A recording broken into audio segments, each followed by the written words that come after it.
Hello future doctors, I am Arpita Parashar from Safal Institute, currently pursuing MBBS from MGM Jamshedpur. आइए आज देखते हैं एक और केमिस्ट्री का क्वेश्चन जो कि नीट PYQ है। ठीक है, taking stability as the factor which one represents the correct relation.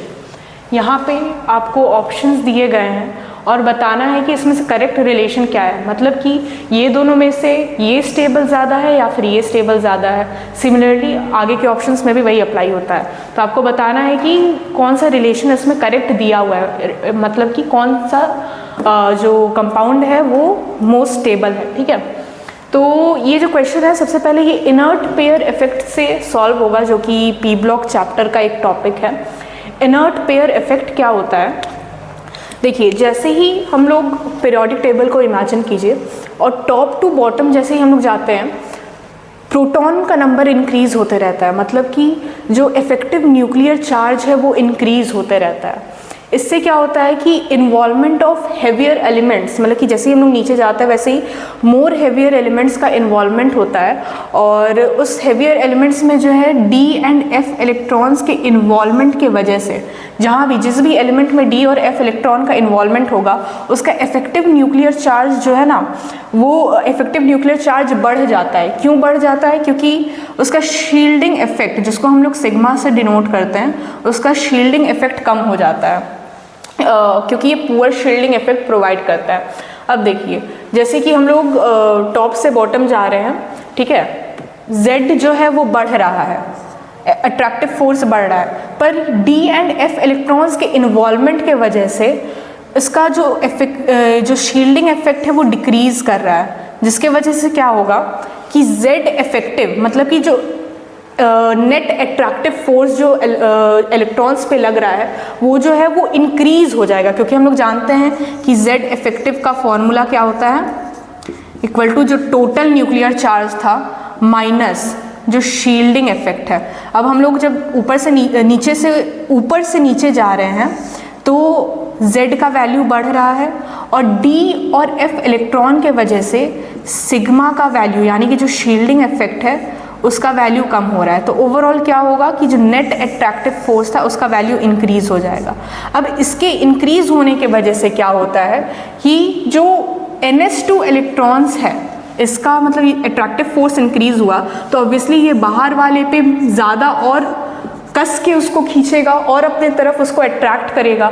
तो इस वजह से क्या होता है कि जो इलेक्ट्रॉन्स है जो कि रिएक्शन में पार्टिसिपेट करना चाहिए, इलेक्ट्रॉन लूज करके वो जो रिएक्शन में पार्टिसिपेट करते हैं, इलेक्ट्रॉन का इन्वॉल्वमेंट कम हो जाएगा, क्योंकि उसका क्या कहते हैं, इफेक्टिव न्यूक्लियर चार्ज बढ़ गया, अट्रैक्टिव फोर्स बढ़ गया, वो इलेक्ट्रॉन्स को और अपने तरफ खींचेगा। तो इलेक्ट्रॉन जो केमिकल रिएक्शन में पार्टिसिपेट करना चाहिए था वो पार्टिसिपेट नहीं करेगा।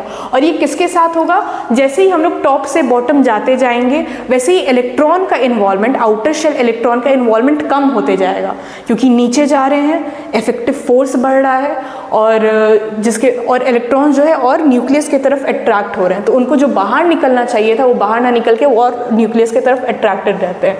इसके वजह से अब क्या होता है, देखिए यहाँ पे जो भी एलिमेंट्स दिए गए हैं वो ग्रुप 13 के एलिमेंट्स हैं। ठीक है, तो हम लोग ग्रुप 13 का ही बात करेंगे। बोरोन, एल्यूमिनियम, गैलियम, इंडियम और थैलियम।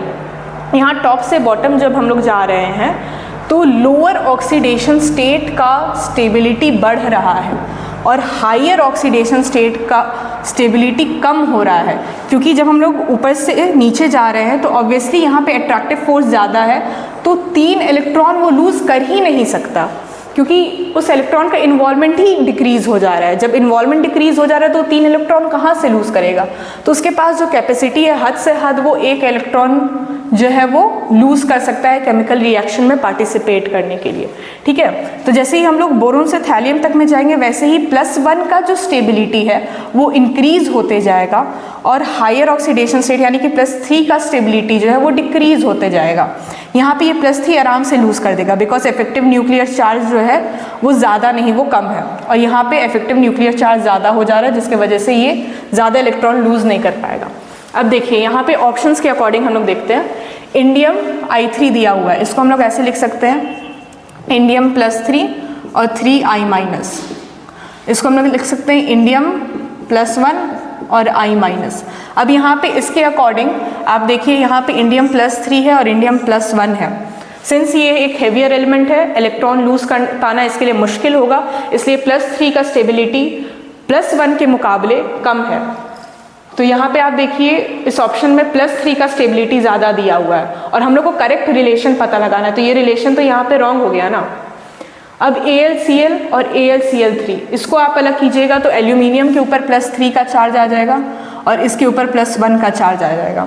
अब यहाँ पे देखिए हायर ऑक्सीडेशन स्टेट और लोअर ऑक्सीडेशन स्टेट का कंपैरिजन हम लोग करते हैं तो एल्यूमिनियम +3 का स्टेबिलिटी जो है वो ज़्यादा है, क्योंकि ये एक शुरू का एलिमेंट है, लाइक हेवियर एलिमेंट नहीं है, ठीक है।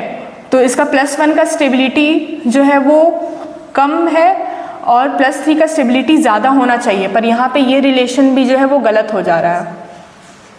अब हम लोग इधर आते हैं, थैलियम +1 इसमें चार्ज लग जाएगा और इसमें थैलियम +3 का चार्ज लग जाएगा। तो ये आप यहाँ से देख सकते हैं कि एक हेवियर एलिमेंट है, NH2 इलेक्ट्रॉन का जो इन्वॉल्वमेंट है वो कम होगा, जिसके वजह से ये ज़्यादा आयन लूज कर नहीं पाएगा। +3 में तो ये पॉसिबल ही नहीं है, तो इसका स्टेबिलिटी जो है कम हो जाएगा। +1 का स्टेबिलिटी देखिए सबसे ज़्यादा होगा, तो यहाँ पे इसका ये वाला आंसर हो जाएगा। पर अभी अगला ऑप्शन भी हम लोग देखते हैं।